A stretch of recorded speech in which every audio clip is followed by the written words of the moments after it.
Allah her severimizden razı olsun. Allah hayrını yazsın. Satmak yerine öğrencilerimize verdi bu elmaları. Sağ olsun, var olsun.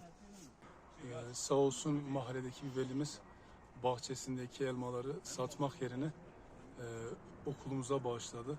Bunları toplayıp öğretmenle arkadaşlarla beraber toplayıp öğrencilerimize dağıtacağız.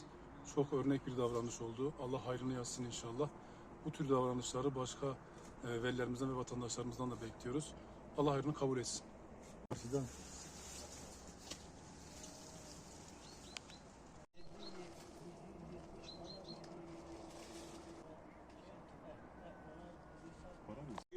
هشتی حد داره اگر همینجا که خودش داری در نمیم شونده Öğretmenlerim de olur. Öğretmenlerim.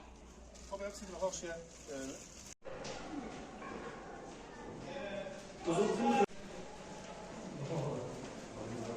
Abi yok getir bir şey yapalım.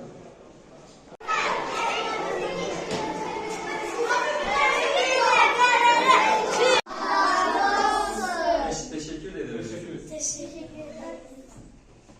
Ama okulda yemiyorsunuz, tamam mı? Tamam. Sonra çöpleri bahçeye atıyorsunuz, görüyorum.